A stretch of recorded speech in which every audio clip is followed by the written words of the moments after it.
They say life changes in the quietest moments. It's been 6 months, but I still remember that afternoon like it just happened. The sound of the ceiling fan humming, the way the sunlight stretched across the floor, it felt like the house was holding its breath. And so was I. I thought I was alone. I wasn't. He saw me. Not just in passing. Not a glance. He saw me completely. And I haven't been the same since. I didn't hear him come in. Just the creak of the door. Just the silence that followed. And his eyes locked on mine, wide, confused, something else, too. I don't know what. I still don't. He didn't say anything. And I couldn't move. That moment, it lives in me now. Every breath, every night, every time I close my eyes. I've asked myself 100 times, did I forget to close the door? Or did some part of me want to be seen? That question, it scares me. Because once you see yourself through someone else's eyes like that, there's no going back. What happened after that? I'll never forget it. I'll tell you everything. But before I do, subscribe to Heartfelt Tales Unfold. Because what happens behind closed doors changes everything. David and I used to be in love. Or, at least I thought we were. When we first got married, there was warmth. There was effort. There were nights when he'd look at me like I was the only woman on earth. But somewhere along the way, the spark turned into smoke. Barely there, always fading. These days, it feels like we're just two people living side by side. Sharing space. Not lives. He works late. He travels often. Even when he's home, he's not really here. He nods when I talk.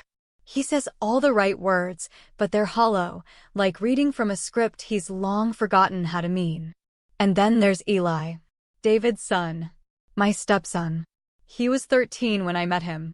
I remember how quiet he was, how he held his backpack to his chest like it was his armor. His mother had just passed. Cancer. Quick and cruel. And even back then, he had this heaviness in his eyes, like he'd seen too much for someone his age. Now he's 18. Taller than his father. Voice deeper. Still quiet, still guarded. But there's something different about him lately, something I can't quite put my finger on. He's respectful. Always has been. But sometimes when we talk, his eyes linger. Not in a way that's easy to name. It's not overt, not obvious. It's soft. Almost sad. But also curious. And then there was that one morning. I had just finished getting ready. Nothing special, just jeans and a loose blouse. I was pouring coffee when he walked into the kitchen. He stopped for a second. Looked at me a little too long. Smiled. And I caught a whiff of something familiar as he passed by. My perfume. Not on him, but around him. Like he'd been near my things. Close enough to carry the scent. I told myself it was nothing. Maybe he leaned against the hallway where I keep the diffuser. Maybe I was imagining it. I had to be imagining it. But once you notice something, you start seeing the pattern. The way he started offering to help me more around the house, in the garden. The way he'd glance up from his phone whenever I walked into the room. The way he laughed at my jokes, even the ones that weren't funny. It wasn't flirtatious. Not exactly. It was softer than that. More confusing. And I didn't push him away. Maybe I should have. But when someone looks at you like you matter, really matter, after months, years of feeling invisible, it does something to you. It wakes up a part of you that's been asleep for so long, you forgot it was even there. Our house is quiet. Too quiet. Dinner is usually 3 plates on the table and only 2 of us sitting there. David's always in the office or on a call or just finishing up one last thing. Eli and I share most meals alone now. We talk about little things, school, movies, what's on the news, but underneath it all, there's this tension. Not loud. Not aggressive. Just steady. Constant. Like a low hum in the background of everything. Sometimes we run out of things to say, and we just sit in the silence. But even then, I can feel it. His eyes on me. Not always directly. Sometimes it's just a glance. But I feel it. And the worst part? A part of me wants him to look. I haven't told anyone that. Not a soul. But I feel it in my chest, in my stomach, in the way my breath catches when he walks into the room. I tell myself I'm just lonely. That this is what happens when you go too long without being seen, touched, wanted. But then I ask myself, why him? Why Eli? And I don't have an answer I'm proud of. All I know is this: something shifted the day he saw me. Something cracked open. And ever since, I haven't been able to close it. It was raining that day. One of those thick, heavy storms that makes the whole world feel smaller. The kind of rain that hushes everything else, muffling the sounds of life outside the windows. David was out of town, again. Some conference or client dinner, I can't even remember now. He barely said goodbye when he left that morning, just a peck on the cheek, a rushed, "Take care," as he grabbed his laptop bag and disappeared through the front door. I didn't expect anyone else home. Eli usually went out with friends on Saturdays or holed up in his room with his headphones on, lost in his own world. The house was quiet, still, and I felt hollow. I had done the laundry, tidied up the kitchen, poured myself a glass of wine a little earlier than I should have. And then I just stood there, staring out the window, watching the rain slide down the glass in slow, lazy streaks. The ache inside me wasn't sharp. It was dull. A slow, creeping emptiness. Like something I couldn't name was missing, and had been missing for a long, long time. I went upstairs. Not for any particular reason. I just needed space. Needed to feel something. I closed the bedroom door behind me, or thought I did. I remember the soft click, but maybe it didn't latch. Maybe I was careless. Or maybe I wanted to believe I was alone so badly, I ignored what I knew deep down. I sat on the edge of the bed for a long time. Just breathing. Staring at the floor. My fingers moved without thinking. My mind wandered. I didn't light candles. I didn't put on music. It wasn't some grand fantasy or sultry escape. It was raw. Quiet. Desperate. I let my hands trace over my skin like they hadn't in years. Not out of lust, but out of longing. Out of a need to remember that I could still feel. That I hadn't disappeared entirely. For a few brief moments, I let go. I let myself imagine something warmer. Eyes that saw me. Fingers that didn't rush. A presence that didn't feel like an afterthought. And then, I felt it. That presence. Not imagined. Real. I turned my head slowly, breath caught in my throat, and there he was. Eli. Frozen in the doorway. He didn't flinch. Didn't look away. And God. I didn't cover myself fast enough. I was too stunned. Too paralyzed. It felt like an entire lifetime passed in those 3 seconds. His eyes were wide, but not shocked. Not horrified. They held something else. Something I still don't have words for.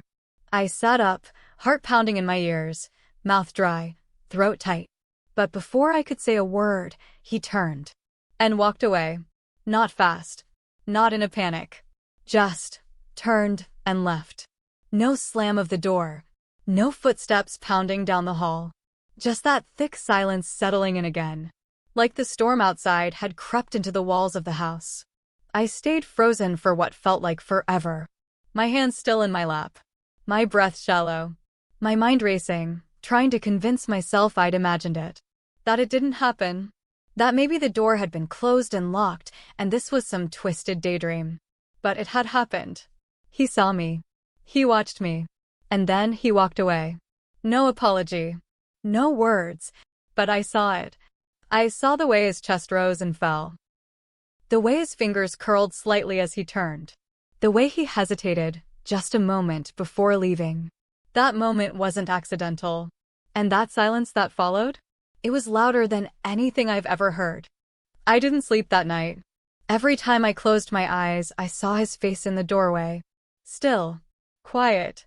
Watching. My skin burned with shame, but beneath the shame was something I wasn't ready to name. Something that curled in my chest like a secret. A dangerous one. The next morning, I woke up early, made coffee, and sat at the kitchen table trying to pretend everything was fine. Normal. Just another Sunday. But it wasn't. I couldn't stop thinking about it. About him. Did I forget to lock the door? Or did I leave it open? That question chased me like a shadow. I wanted to believe it was a mistake, an honest slip. I'd been alone in that house so many times. Why would that day be any different? But the truth is, I hadn't checked the lock. I hadn't thought to. And the more I sat with that, the more it gnawed at me. I avoided him for days. Every time I heard his footsteps, I'd duck into another room or pretend to be busy. I couldn't look at him without my heart racing, without my stomach twisting in knots. I was scared of what he thought, of what he felt, of what I might feel if I let myself face it. But Eli, he didn't avoid me. In fact, he started showing up more. Sitting at the counter while I cooked. Asking if I needed help folding laundry. Little things. Nothing direct. Nothing inappropriate. But enough to keep me on edge. And that look in his eyes? It hadn't gone away. It was subtle. Soft. But it was there. There were moments, quiet, blink and you'll miss it moments, where I caught him watching me. Not like before. Not like the doorway. But closely. Attentively. Like he was trying to read something on my face I hadn't written yet. I told myself he was just young. Confused. Maybe he didn't even understand what he saw. Maybe it was all a misunderstanding. But I was lying. To myself. Because late at night, when the house was quiet and David was asleep next to me with his back turned like he always was, my thoughts went to Eli. Not just the memory of that moment, but the feeling it stirred. I started dreaming about him. Not every night. But often enough that I'd wake up breathless, cheeks flushed, thighs pressed together like I was trying to trap the heat before it slipped away. Dreams where his hands found mine. Dreams where the silence between us broke wide open into something, unspoken but understood. I hated myself for it. And yet, I didn't stop it. I'd lie awake, staring at the ceiling, torn between guilt and longing. Between the life I had and the fantasy that kept creeping in, uninvited but never unwelcome. I started wearing different clothes around the house. Not anything dramatic. Just softer fabrics. A little more skin. A dress with thinner straps. A button undone that didn't need to be. I told myself it was just for me. That I wanted to feel good again. That it had nothing to do with him. But I knew.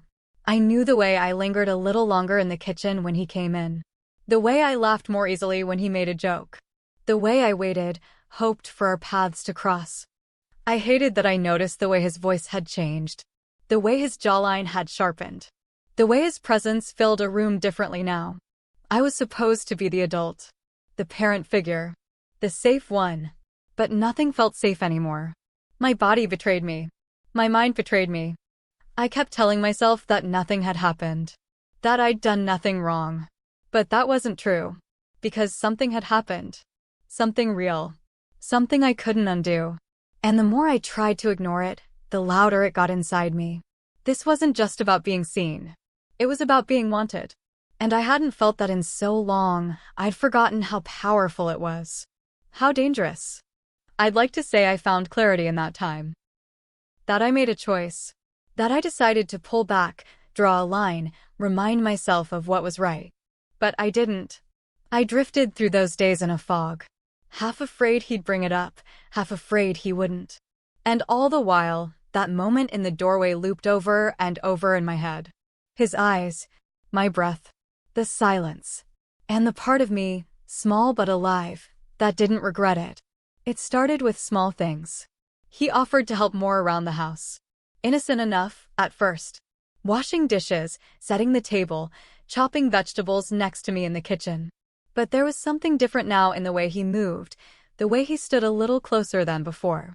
Not obvious. Not inappropriate. Just close. Too close. I could feel the heat of him beside me. Could hear the way his breath caught when our arms touched by accident. Or maybe it wasn't an accident. Maybe nothing was anymore. One evening, as I reached across him for the salt, our hands brushed. Just a touch. Skin on skin. But it was like time stopped. We both froze. Not speaking, not breathing. Just staring at each other. I should have laughed it off. Should have stepped away, created distance. But I didn't. I looked at him. And he looked back. Not like a boy. Not like a son. But like a man. Hungry, curious, and waiting. We said nothing. But in that silence, something passed between us. Something wordless. Something that shook me. Later that week, I was gathering laundry. I went into his room, just for a moment. I wasn't snooping. I wasn't looking for anything. I was just grabbing his clothes like I'd done 100 times before. But something caught my eye. His sketchbook. It was lying open on his desk, pages flipped up like the wind, or maybe his hands had left it that way. I don't know why I looked. Maybe I already knew. But there I was, staring down at a pencil drawing. Of me. It wasn't crude or childish. It was soft. Detailed. Beautiful, even. My face tilted in thought. Hair tucked behind one ear. The way I sometimes look when I'm reading in the living room and forget the world is there. He'd captured me. Not as a mother. Not as a step-anything. But as a woman. And my stomach twisted. When he came home that evening, I confronted him. I tried to keep my voice even, calm. Asked him what it was. Why he'd drawn it. He didn't deny it. He didn't look ashamed. He looked scared. But not because he was caught, because of what it meant. Because I had seen what he'd tried to keep hidden. I didn't mean anything by it, he said quickly, voice trembling. I was sketching. That's all. But I saw the flush in his cheeks. The way he wouldn't meet my eyes. The way his fingers tightened into fists at his sides. He left the room before I could say anything more. And I stood there, alone, holding the weight of that sketchbook like it might burn a hole through my hands. That night, I couldn't sleep. Again. I lay in the dark, eyes open, heart pounding, mind racing. Every part of me alive and raw in ways I didn't know how to name anymore. Then came the knock. Soft. Hesitant. I knew it was him. I don't know what possessed me to open the door. Maybe I wanted to tell him to stop. Maybe I wanted to ask why. Maybe I just wanted to see his face and remind myself that this was real. He stepped inside. He didn't get too close. He stood by the door, hands in his pockets, eyes on the floor. I'm sorry, he said quietly. I shouldn't have drawn you. I shouldn't have. He stopped. I waited. Then he looked at me. And what he said next, I'll never forget it. I didn't mean to, but I can't forget what I saw. His voice was barely above a whisper, like it hurt to say it out loud. I couldn't breathe. I wanted to scream. I wanted to run. I wanted to cry and yell and tell him to leave, to forget, to erase it all. But instead, I stayed.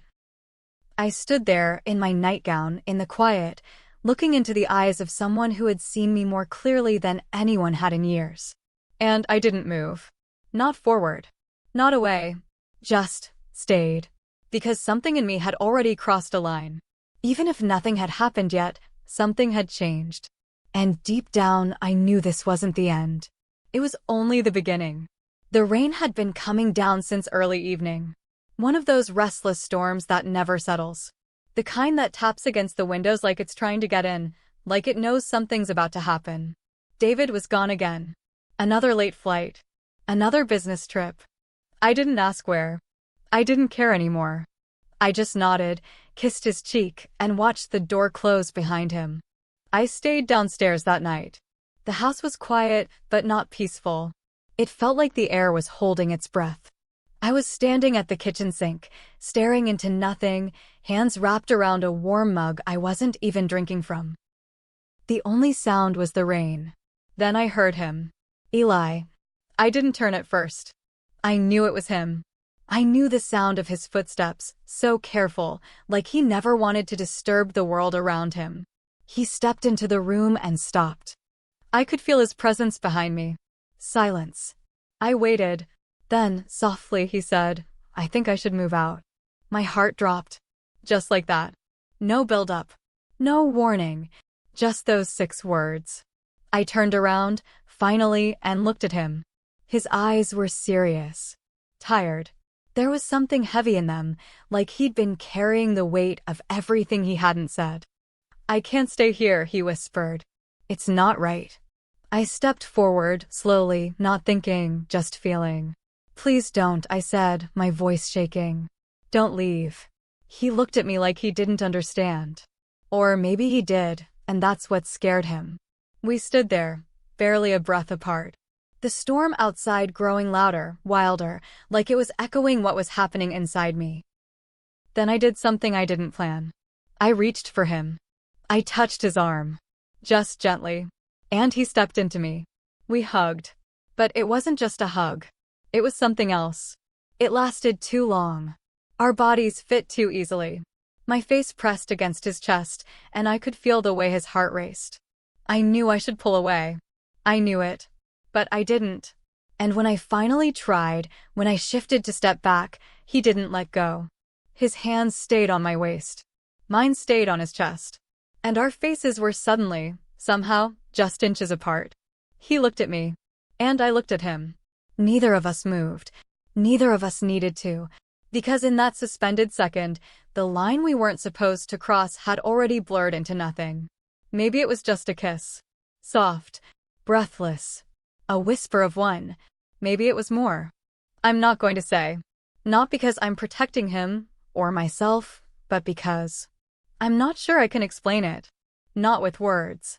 Not with rules. Not with labels. All I know is what I felt. And what I felt was alive. In that moment, nothing else existed. Not guilt. Not marriage. Not right or wrong or what the world would say if they knew. Just heat. Silence. And us. We didn't speak after.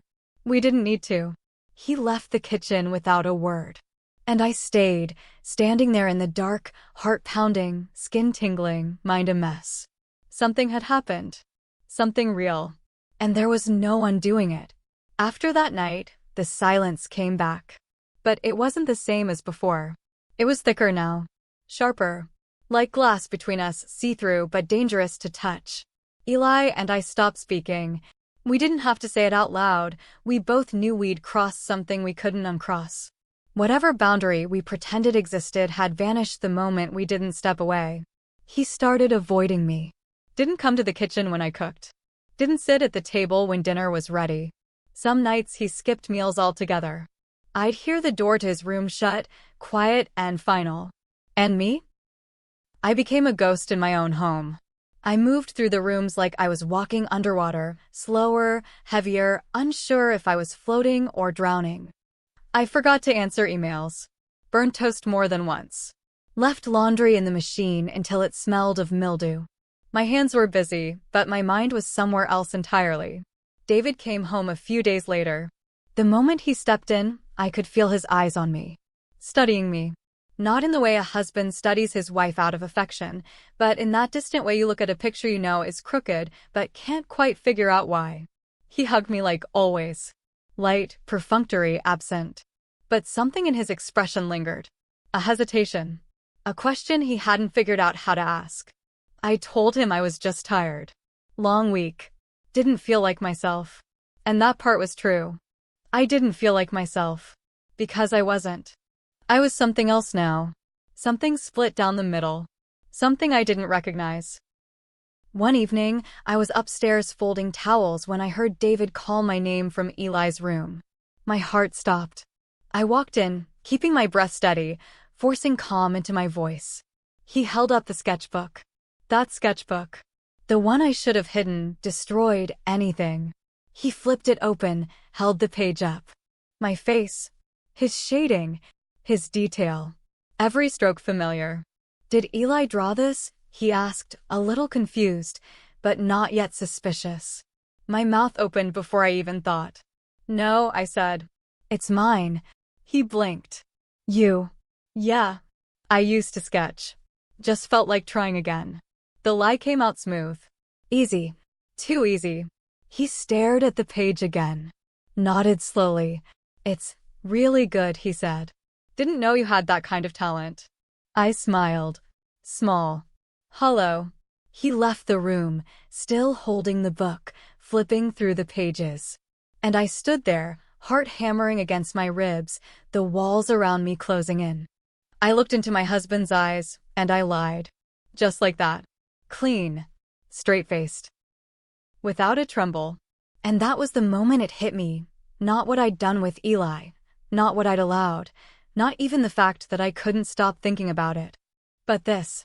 The lie. The ease of it. For the first time. I realized I'd become someone I never wanted to be. Some nights, I lie awake staring at the ceiling, and I ask myself the same question over and over again. What have I done? And the truth is, I still don't know how to answer it. Because, yes, I miss that moment with Eli. God help me, I miss it. The electricity of it. The way the world fell away. The way, just for a second, I felt seen, truly, completely seen. It wasn't just about the physical. It was something deeper, something I hadn't felt in years. A sense of being alive in my own skin again. Of being more than a wife, more than a placeholder in someone else's routine. But at the same time, I feel sick when I think about it. Not just guilt. Something heavier. A weight that sits in my stomach and won't move. Like I've betrayed something sacred, not just my marriage, but my own sense of self. My own values. The woman I thought I was. The woman I used to be would have walked away. She would have drawn a clear line. She would have never entertained that moment, never leaned in, never lingered in the silence, never stayed. But that woman feels like a stranger now. And what scares me most is that I don't even know when she left. Sometimes I wonder if my marriage ever really fulfilled me. Or if I just convinced myself it did because it was easier than being alone. David was safe. He offered stability, structure. A house, a name. But not warmth. Not presence. Not passion. That faded so early, and I pretended I didn't notice. But I did. I noticed every birthday he forgot. Every night he stayed late. Every time I reached out, and he turned over in bed without touching me. So when Eli looked at me like I mattered, like I was a woman worth noticing, it cracked something open. And once that happened, there was no sealing it back shut. Eli left the house a few days after David found the sketch.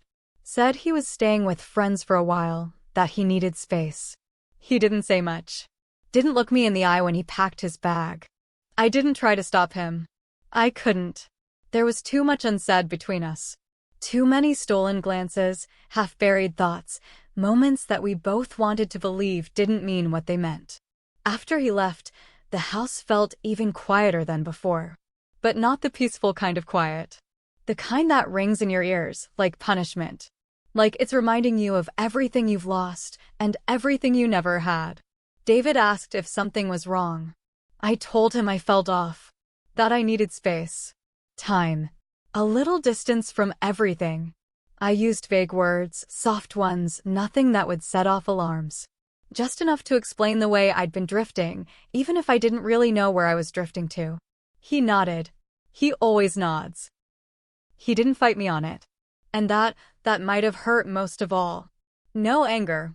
No suspicion. Just detachment. Like he expected it.